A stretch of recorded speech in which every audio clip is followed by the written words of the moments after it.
niba ushatse urugo menya ko uko utwara urugo. Rero ngo mu bushobozi bw'umuntu hamo icyo umuntu ashaka kuba cyo. Utamenya urugo rwawe ngo bimeze bite? Utamenya uko witwara mu rugo rwawe.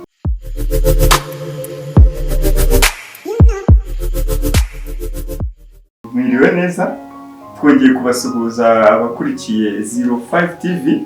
Uyu ni umwanya mwiza twabateguriye wo kubagezaho ibiganiro bigiye bitandukanye byubaka ubuzima bwacu bwa buri munsi. Uyu munsi rero dore turi kumwe n'umubyeyi, umumama mwiza cyane, umumama witonze, ukeye, umeze neza. Nubwo ntazi aho abamwambika ariko wenda ashobora kuza kubibwirira. Ariko se mama, wabyatangira utwibwira amazina yawe? Amazina yanjye yitwa Nkishimana Jeanne. Niyo mazina yanjye, ndi umumama ndubatse, mfite urugo, mfite abana. Yego. Ndumva ari ibintu byiza cyane Jeanne. Ndumva ari ibintu byiza cyane kabisa. Ni ukuri ni iby'agaciro nk'umuntu ufite ikintu amariye sosiyete, ufite urubyaro witayeho, ufite mbega uri umuryango muri rusange.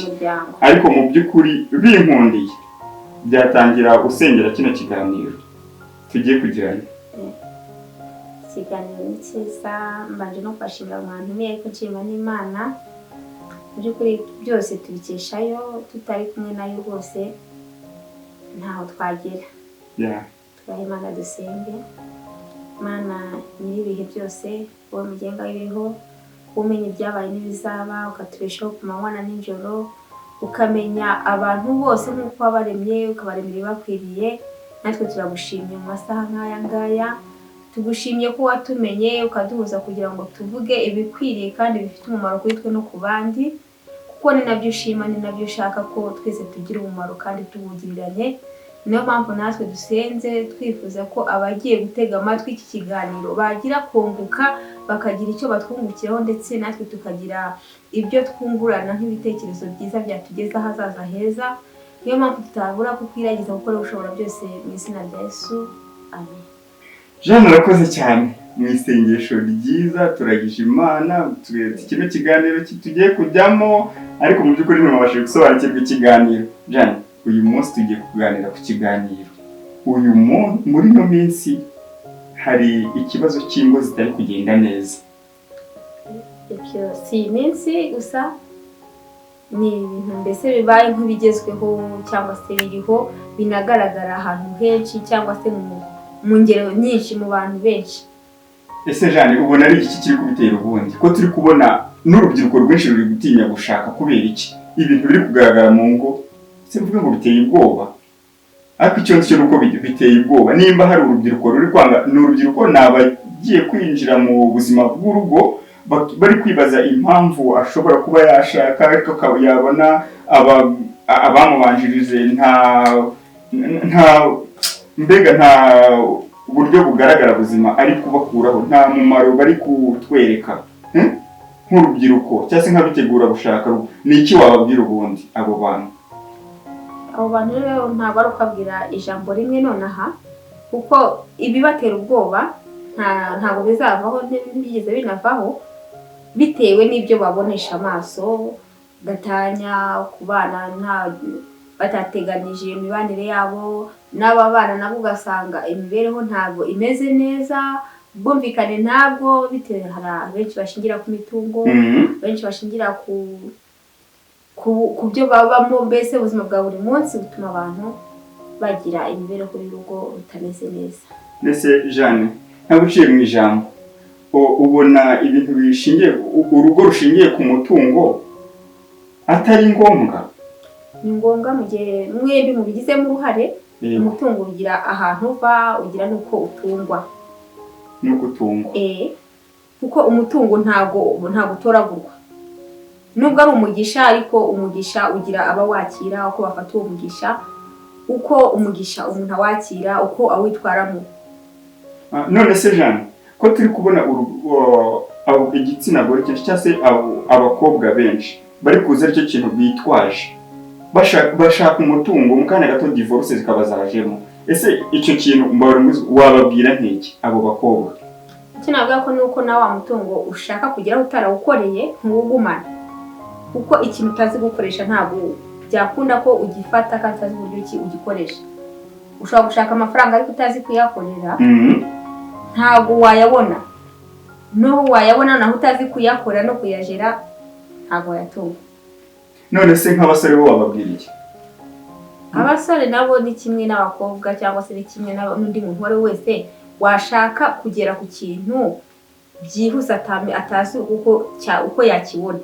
Nta kuntu washaka umutungo ariko utazi kuwubamo kumanaginga. Ndashaka kuvuga kumanaginga igiwawe. Niba ushatse urugo menya ko uko utwara urugo, ntabwo waba mu rugo rero utazi uko utwara urugo. Abasore benshi ikibazo bafite bavuga ati njye narayakoreye mu gihe kingana gutya, umukobwa agiye kuza rimwe amezi angahe ubukwe bubaye divorce ibe yavutse.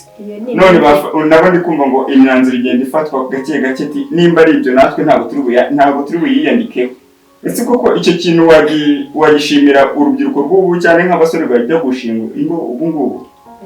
Iyo ni imyumvire ntabwo ari ibitekerezo byiza, ni imyumvire kandi nayo itaba ari myiza. Burya ubwumvikane bwa mbere ba mu bitekerezo icyo nshaka kuba cyo ngewe mu buzima bwanjye, intego yanjye. Nta wakwica intego yawe mu gihe yaba ari nziza, n'uwashaka kwica ntabwo byanamuhira. Shani kabisa ndumva ibyo byo ari iby'agaciro. Ariko se ntiye ufite abana, ufite n'inkumi, birumvikana n'abasore urabyiruye kandi courage, Imana ikomeje gushyigikire muri byose. Ariko se ufite nk'umwana w'umukobwa, mpamya neza ko nk'umubyeyi turi kubona hano kuri 05 TV, ku bana bawe inshingano no kubakurikirana ni hamwe kuri wowe. Ariko se nk'umwana wawe aramutse akugejejeho igitekerezo cy'uko umusore bagiye kurushinga, ubushobozi ntabwo afite ubushobozi buke, ni nk'iyihe nama ushobora kuba wamugira? Rero mu bushobozi bw'umuntu hamo icyo umuntu ashaka kuba cyo. Nimba ushaka kuba umumama, umugore ufite urugo, kwinjira mu nshingano, ni ukuravuga ubushobozi koko uba ufite.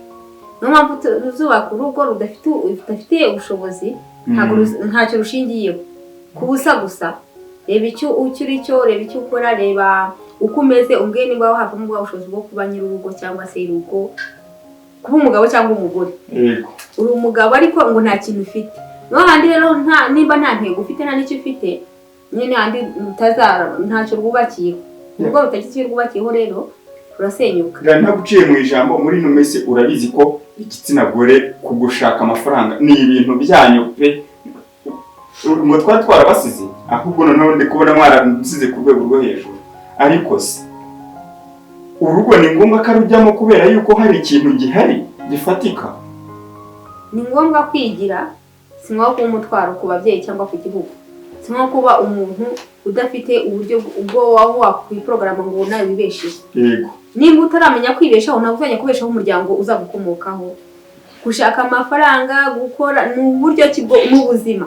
Mu buzima ntabwo uzabaho udakora. Yego. Watungwa n'isi. Mu buzima umuntu abaho yakoze, afite uburyo ki abaho n'ibimubeshaho. Ntabwo ari kumenya gushaka amafaranga cyane yo gutunga, ahubwo amafaranga yo atunga umuntu mu buryo bwose. Uzishyura minerivare y'abana, uzatunga urugo, uzambara, uzarya, imibereho yawe izaba iri mu biganza byawe, ntabwo uzaba uri wa muntu usabiriza. Cyangwa usa uvuna umuryango wawe mumpe gusaba. Ubwo gusaba noneho tuvuge ngo ntabwo yazanga gusaba. Ntabwo ari umuco mwiza. Ubwo se ndamutse ngiye ntakinye ntabwo naza mu musabe. Gufasha ntabwo ari ugusaba. Gufasha ushobora kubona umuntu ko afite ubushobozi buke, umurusha ubushobozi ukamuha, kumugenera kumuha, ariko ntabwo ari ugusaba kwa buri munsi. Ubuzima bwa buri munsi ngo usabe, urye wasabye, wambare wasakuje, abana birukane ku ishuri, ngo uzaterwa inkunga, uzafashwa, uzishyurwa mituweli, ushyirwe ibiryo, ushyirwe buri kimwe cyose.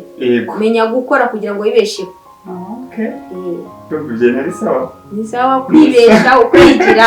Ubundi kera bajya bavuga ngo abanyarwanda baca umugani umugabo arigira yakwibura agapfa, wowe banza wigire hanyuma n'ibindi bizaza ari inyongera. Okay. Mbibutsa ko iyi ni 05 TV, umutumirwa mwamubonye ni Janine. Mu by'ukuri turi ku kiganiro cyiza cyo ku muryango. Umuryango wacu iwacu bihagaze gute? Ese cyane ko mu ngo murabizi ibibazo byo ni byinshi pe, ni byinshi, abantu barenda kwiyahura kubera umuryango uri kugenda wangirika.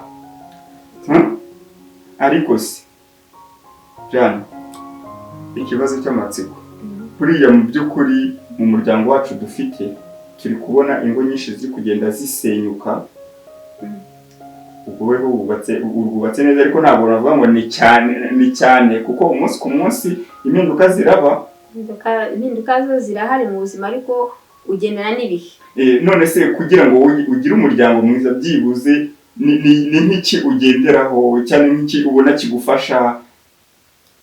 Icyambere kigufasha ni ibitekerezo ugira bya buri munsi.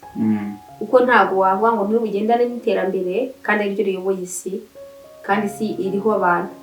Nawe uri umuntu ushaka kuba ku isi utavunanye, nawe ubwawe utavunitse. Tekereza ibyakugirira umumaro aribyo ukora. Ukoresha imbaraga, ukoresha ubwenge. Kuko ukoresha imbaraga gusa nta bwenge, ibyo wakora byasa nko kwiruka. Nko kwirukanka. Yego. Kuko umenya inshingano zawe, umenya ibikureba. Okay. Hari byinshi bikureba ugomba kumenya kubera igisubizo. Wowe wibereye igisubizo, ubera igisubizo umuryango wawe. Jane, none se nk'abagore batubahirije inshingano zabo mu rugo, cyane ko birahari, abagore baracika bakigira mu tubari kwinywera. Ubu noneho umva ngo umugabo aranywa, ubu noneho n'abagore manza ngo nibo bagezweho.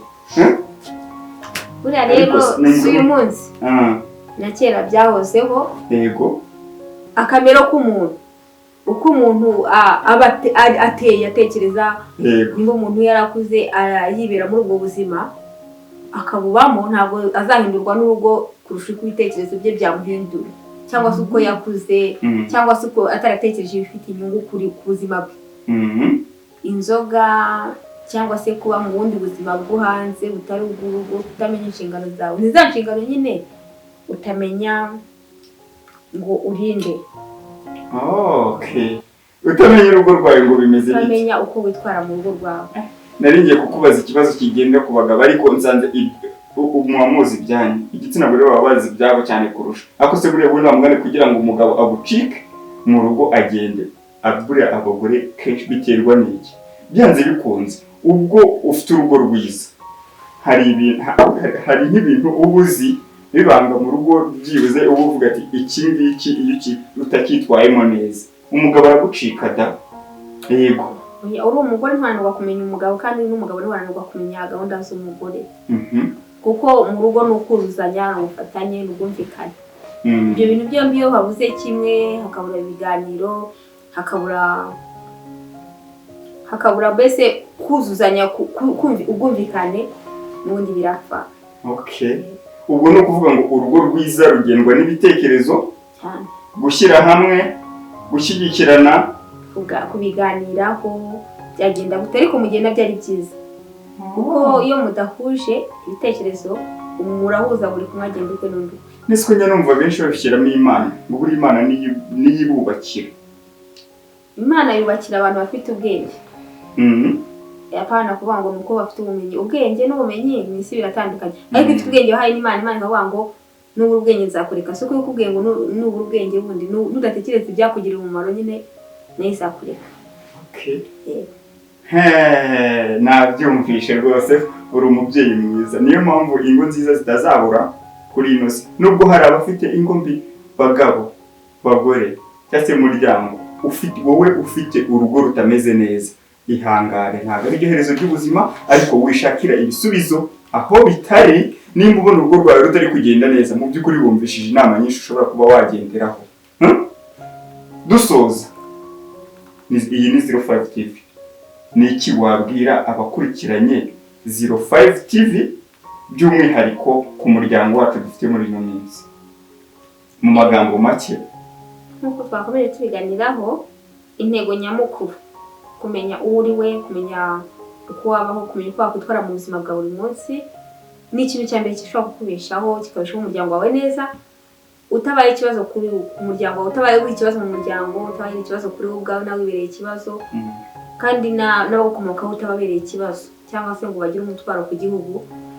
Utegereje ko wari uzakwishyurira mituweli nk'uko twabivuze, azakwishyurira minerivare, timwe nabyaye abana be none nimumwishyure mituweli, nimumfashe. Nawe ubwawe banza wifashe mu ntekerezo, tekerezeho, tekereza icyo wimariye, ureke kureba icyo abantu bakumarira. Wowe tekereza icyo wakwimarira kurenza uko tekereza ngo baramariye iki, ubamariye iki cyangwa wimariye iki wowe umwanya. Ntabwo ari ideni ngo uri kwishyura. Janine, urakoze cyane. Nk'abakurikiye 05 TV mwumvishije byiza muri ibi biganiro. Ndahamya neza ko mutabura kudushyigikira, ntiwibagirwe gukanda kuri subscribe, like na comment kugira ngo ube uteye inkunga byibuze 05 TV. Ibyo ni inkunga ikomeye kandi natwe turabona icyo wasoza mu isengesho riri mu magambo make, kuko nibyo byiza. Imana yacu tuyishyira imbere, niyo ituyobora mu nzira zacu za buri munsi. Imana idahari natwe twabaho, kandi tudahari natwe Imana ntabwo yakwita Imana idafite ibiyiramya n'ibihimbaza. Yaturemeye kuyihimbaza buri munsi. N'ibyo dukora byose n'ibyo dushaka, kuko avuze ngo dushaka tuzabona, saba tuzahabwa, dukomanga dukingurirwe. Dukeneye ubuntu n'imbabazi no kurindwa n'amahoro. Ntabwo waba udafite amahoro. Imana y'amahoro, nyir'igihugu cyose cyo mu isi no mu ijuru, nyir'ibiremwa bitandukanye byose yaremesheje intoki zayo, natwe nk'abo yaremye ikadushyira ku isi, ikaduha ubwenge busumba iby'ibindi biremwa byose.